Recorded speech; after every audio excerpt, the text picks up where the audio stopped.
हाय दोस्तों, कैसे हैं आप। उम्मीद है काफ़ी अच्छे होंगे। जैसा कि हमने कल आपसे वादा किया था कि कल हम मदरबोर्ड के बारे में पढ़ेंगे, तो आज का जो क्लास है वो सिर्फ मदरबोर्ड्स पे डिपेंड है और मदरबोर्ड के बारे में जानेंगे। मदरबोर्ड में दो पार्ट्स होते हैं। एक जो आपके सामने दिख रहा है इंटरनल, और दूसरा होता है एक्सटर्नल, जो बाहर से पोर्ट लगे होते हैं। इसके बारे में हम इसके बाद जानेंगे। तो जब सबसे पहले ये मदरबोर्ड्स है, और ये मदरबोर्ड में बहुत सारे कंपोनेंट लगे हुए हैं, बहुत सारे पार्ट्स लगे हुए हैं, बहुत सारे सामान लगे हुए हैं। इसके बारे में एक एक करके हम जानेंगे। और सबसे पहले जानेंगे हम इसका मेन जो मेमोरी है, जिसको कहते हैं प्रोसेसर, जिसको कहते हैं सीपीयू, उसी के बारे में जानेंगे। जैसा कि आप ये देख रहे हैं, यही वो मदरबोर्ड है, यही वो सीपीयू है। ठीक है, यहाँ पे लगता है सीपीयू, और सीपीयू का मेन काम है कि आपके कंप्यूटर में सारा प्रोसेसिंग करना। दूसरा इम्पॉर्टेंट पार्ट है सीपीयू के बाद ये रैम की। ये रैम का जगह है रैंडम एक्सेस मेमोरी, जो कल हम पढ़े थे। और ये रैंडम एक्सेस मेमोरी है क्यों है, इसका क्लियर आज हो जाएगा। ये प्रोसेसर, ध्यान दीजिएगा, ये प्रोसेसर, ये रैम, और जस्ट इसके बगल में हार्ड डिस्क, जिसको साटा हार्ड डिस्क कहते हैं, सॉरी आईडी हार्ड डिस्क कहते हैं। और ये है आपका यहाँ पे पीला कलर का, वो साटा हार्ड डिस्क है। अब ये जो रैम है, ये मदरबोर्ड के प्रोसेसर और हार्ड डिस्क के बीच में होता है, इसीलिए इसको रैंडम एक्सेस मेमोरी कहते हैं। दूसरा बात ये कि ये किसी भी डेटा को डायरेक्ट एक्सेस नहीं करता है। पहले रैम जो होता है वो मदरबोर्ड के प्रोसेसर, और ये पीला कलर में जो है लगा हुआ आपका साटा पोर्ट, और यहाँ पे ये हार्ड डिस्क है, इस दोनों के बीच में होता है। ये जो हार्ड डिस्क लगा हुआ है इसको कहते हैं पाटा, और ये जो इसको ये लगा हुआ है इसको कहते हैं साटा। और ये जो रैम है ये प्रोसेसर और हार्ड डिस्क के बीच में होता है, इसीलिए रैम को रैंडम एक्सेस मेमोरी कहते हैं। प्रोसेसर जो है वो डायरेक्ट कोई भी काम डायरेक्ट नहीं करता है। जैसे कि मैंने कहा था स्टार्टिंग के क्लास में कि कंप्यूटर और ह्यूमन में बहुत कम का अंतर है। तो जब ह्यूमन और कंप्यूटर में बहुत कम का अंतर है, तो जाहिर सी बात होगी कि बहुत सारी बातें मिलती जुलती होंगी। जैसे मान लीजिए कोई एक देश, इंडिया एक देश है, और उस देश को चलाने के लिए एक राष्ट्रपति है, तो राष्ट्रपति कोई काम अकेले नहीं कर सकते हैं। जैसे कि ये प्रोसेसर है, वो एक राष्ट्रपति है जो कोई काम अकेले नहीं करेगा। इसका साथ देने के लिए बहुत सारे मंत्री, मंत्रालय, बहुत सारे लोग हैं। वो बाकी जो पार्ट्स दिख रहे हैं वो वही बहुत सारे लोग हैं। ठीक है, अब एक एक करके आप अपने माइंड में इसको मेकअप कर सकते हैं कि कौन क्या है। तो रैम जो है डाटा को पहले हार्ड डिस्क से अपने ऊपर लेता है और फिर प्रोसेसर को देता है, मतलब कि उसको डायरेक्ट इन्फॉर्मेशन देता है। रैम प्रोसेसर को डायरेक्ट इन्फॉर्मेशन देता है, और प्रोसेसर से जो भी डेटा हमको मिलता है, जो भी रिजल्ट मिलता है, वो पहले रैम पे आता है, उसके बाद फिर कहीं जाता है। ठीक है, तो ये बहुत इंपॉर्टेंट पार्ट है रैम, इसीलिए इसको रैंडम एक्सेस मेमोरी कहते हैं, जो हमेशा डेटा को हार्ड डिस्क से उठा के अपने ऊपर और अपने से प्रोसेसर के पास, और प्रोसेसर से अपने ऊपर और फिर हार्ड डिस्क के पास भेजते रहता है। यही इसका काम है। उसके बाद इसके बगल में एक जो देख रहे हैं ये गीगाबाइट, क्योंकि ये गीगाबाइट का बोर्ड है इसलिए हम गीगाबाइट के बोर्ड पे ही पढ़ रहे हैं। और ये जो आप देख रहे हैं ये गोल्डन कलर का, ये है नॉर्थ ब्रिज। ब्रिज क्या होता है हमारी ज़िंदगी में? ब्रिज मतलब कि रास्ता आसान करने वाला एक जरिया। जैसे बीच नदी को क्रॉस करना है, तो उसका उपाय है कि या तो आप नाव से जाइए और या तो ब्रिज से जाइए। नाव से जाइएगा तो डूबने का डर है, और ब्रिज से जाइएगा तो बिना पानी से भीगे हुए आप इस पार से उस पार जा सकते हैं। वही काम ये ब्रिज करता है। अब ये नॉर्थ ब्रिज और ये पीला कलर वाला साउथ ब्रिज। सबसे ज़रूरी जो प्रोसेसर के बगल में होगा वो नॉर्थ, और जो इससे दूर होगा उसको कहते हैं साउथ। अब इस नॉर्थ ब्रिज और साउथ ब्रिज का भी बहुत इंपॉर्टेंट काम है।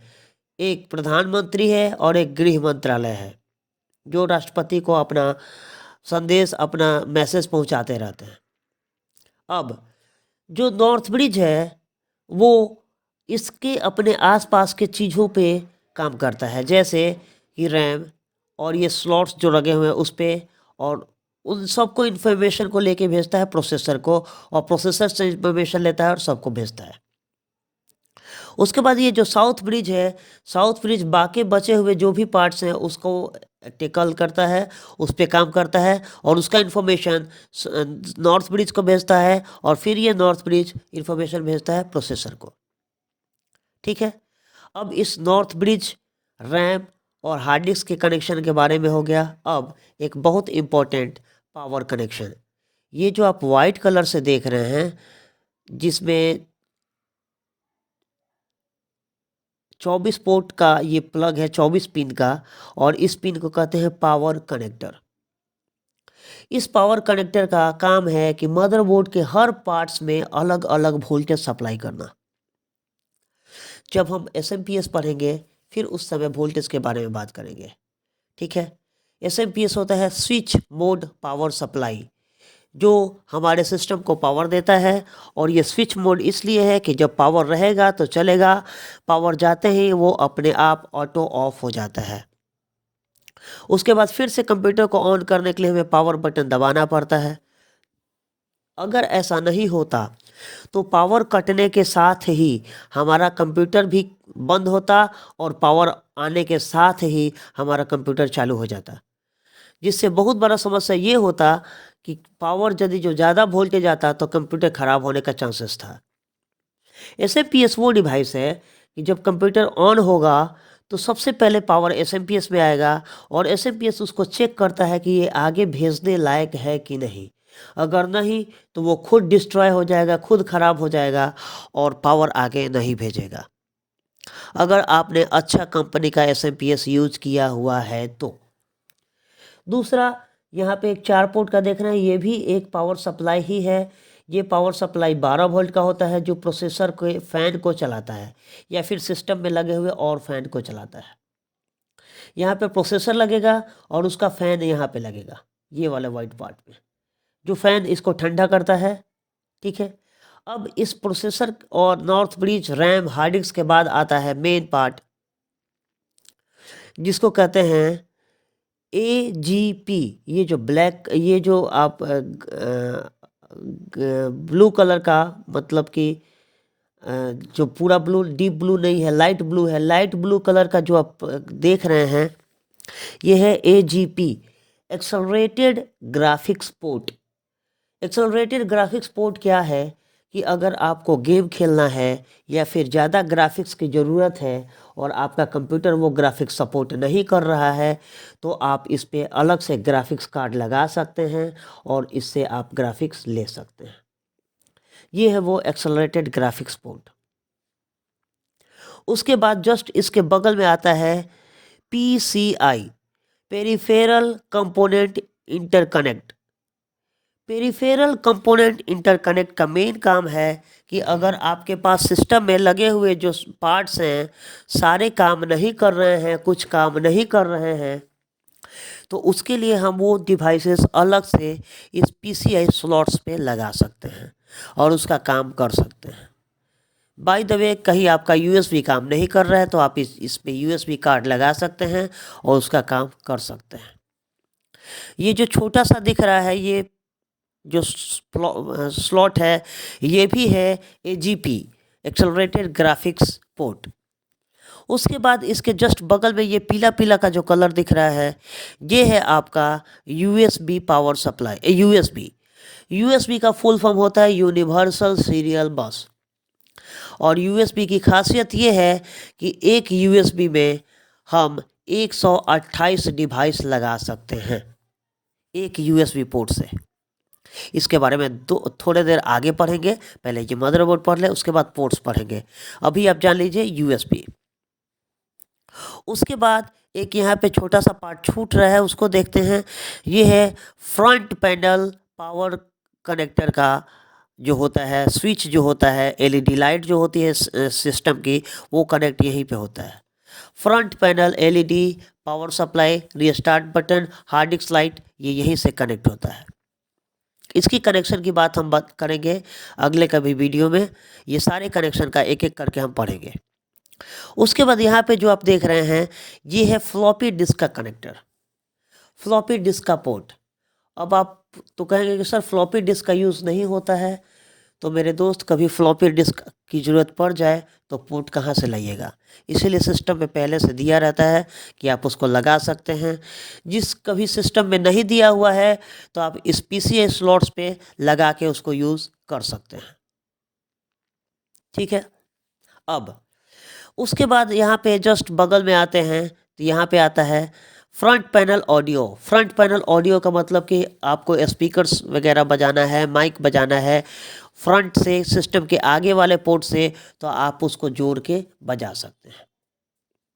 ठीक है दोस्तों, ये है मदरबोर्ड।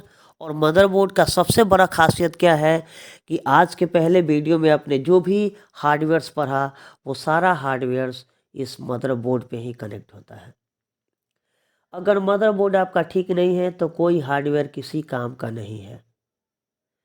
हार्डवेयर इसी पे कनेक्ट होगा और ये मदरबोर्ड सॉफ्टवेयर से चलेगा, सॉफ्टवेयर इसको कंट्रोल करेगा और फिर हमारा कंप्यूटर चलेगा। जब हम सॉफ्टवेयर पढ़ेंगे तो फिर इसके बारे में और थोड़ा जानेंगे। ठीक है, इस मदरबोर्ड के बाद हम आगे पढ़ेंगे हमारा पोर्ट्स, जो बैक पैनल का पोर्ट्स होता है, जो कनेक्टर्स होते हैं, उसके बारे में। दोस्तों ये जो मदरबोर्ड है ये अलग अलग कंपनी का अलग अलग डिज़ाइन का भी हो सकता है। अभी आप गीगाबाइट का ये देख रहे हैं, हो सकता है कि गीगाबाइट का आप दूसरा खरीदने जाए तो वो दूसरा टाइप का हो, तो इसमें टेंशन वाली कोई ज़रूरत नहीं है। ये चीज़ें वही रहती हैं, बस उसके मॉडल पे, उसकी क्वालिटी पे वो थोड़ी सी बदल जाती हैं, तो इसमें टेंशन लेने वाली बात नहीं है। अगर आप कोई मदरबोर्ड लेते हैं समझ में नहीं आता है तो आप उसका पिक्चर शेयर करके आप मुझसे पूछ सकते हैं, या फिर मॉडल नंबर भी बता के आप मुझसे पूछ सकते हैं। अब इस मदरबोर्ड के बाद इम्पोर्टेंट पार्ट जो मैंने बताया था वो है आपका पोर्ट्स, जो सिस्टम के पीछे लगा रहता है, जिसमें आप कोई भी डिवाइसेस जोड़ते हैं, कोई भी अपना आउटपुट इनपुट डिवाइसेस जिसमें आप कनेक्ट करते हैं। ये बहुत ज़रूरी है इनको समझना, और इसके लिए इसमें हमने दो टाइप का लगाया हुआ है फ़ोटो। जो फ़ोटो आप देख रहे हैं ये एक पुराना मदरबोर्ड का है और दूसरा वाला नया मदरबोर्ड का है।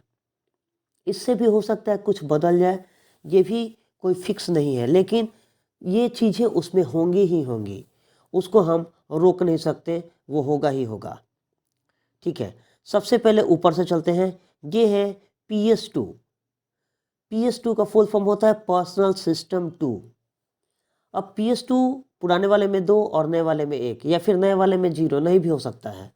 PS2 का काम था कि एक में कीबोर्ड और एक में माउस, मतलब एक में एक डिवाइस ही जोड़ सकते हैं, दूसरा नहीं जोड़ सकते हैं। ठीक है, अब उसके बाद आप देख रहे हैं पुराने वाले में USB यहाँ पे जो दिया हुआ है ये USB है, वही नए वाले में यहाँ पे भी है, यहाँ पे भी है और यहाँ पे भी है। और ये जो USB है उसका अलग अलग नाम और अलग अलग क्वालिटी के साथ उसका काम भी है। जो पुराने वाले USB थे उनका स्पीड कम होता था, वो USB 2 हुआ करते थे, लेकिन आजकल हमारे पास जो चल रहा है वो USB 3 है, जो ये है। उसके नीचे USB C है जो आजकल आपके फ़ोन में मिलता है। उसके बाद यहाँ पे है USB 3.1 और यहाँ पे भी है USB 3.1। USB 3.1 का है और USB 3C और USB 2, इन सब का मतलब है कि इसका स्पीड USB 3 है तो उसका स्पीड तो आपके हिसाब से क्या होना चाहिए, तो USB 2 का कम होगा, USB 3 का उससे ज़्यादा होगा, USB 3.1 का भी उससे ज़्यादा होगा और USB C का USB 3.1 के लगभग बराबर होगा। ठीक है, ये है USB। अब USB के बाद सबसे इम्पोर्टेंट बात आता है डिस्प्ले का। यहाँ पे आप देख रहे हैं ये है VGA port, visual graphics array या फिर वीडियो ग्राफिक्स एरे। एक्चुअल में होता है इसका नाम वीडियो ग्राफिक्स एरे, विजुअल नहीं, वीडियो ग्राफिक्स एरे। और वीडियो ग्राफिक्स एरे जो है वो डिस्प्ले जोड़ने के काम आता है, जिसमें हम लोग मॉनिटर कनेक्ट करते हैं। और आजकल का जो मॉनिटर आता है जो HDMI के साथ होता है वो कनेक्ट कहाँ होता है, तो वो यहाँ पे होगा। पुराने वाले में HDMI नहीं होता था क्योंकि उस समय HDMI नहीं था। आजकल HDMI होता है और VGA होता है। तो नए वाले में आप देख रहे हैं कि यहाँ पे VGA है और यहाँ पे HDMI है और यहाँ पे एक डिस्प्ले पोर्ट है, ये भी HDMI है अलग टाइप का। HDMI का फुल फॉर्म होता है high definition multimedia interface. High definition multimedia interface, जिसमें हम HD, full HD, 4K, 8K, 10K वगैरह वीडियो देखते हैं।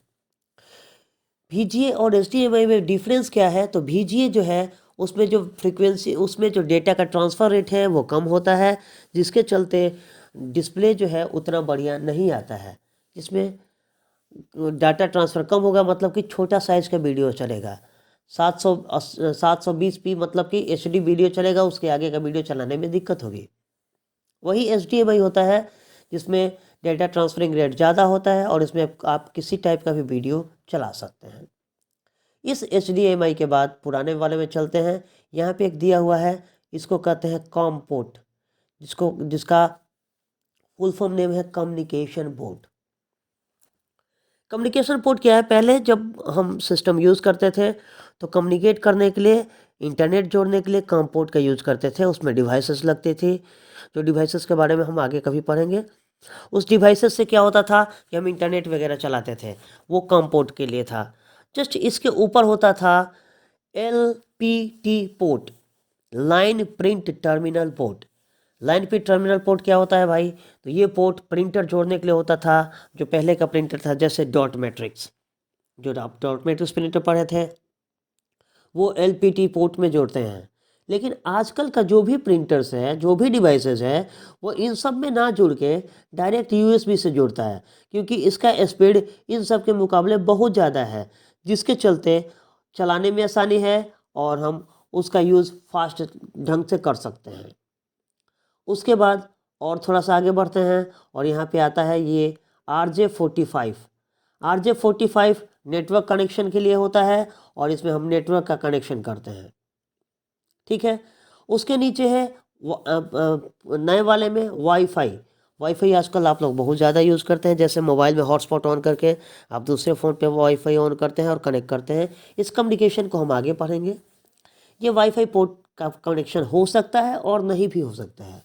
किसी किसी बोर्ड में ये नहीं भी होता है और किसी किसी बोर्ड में ये होता भी है। उसके नीचे इम्पोर्टेंट मज़ेदार चीज़, ऑडियो आउटपुट।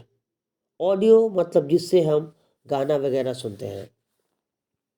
अब इसमें गाना सुनने के लिए किसी में 3 और किसी में 5 दिया हुआ है।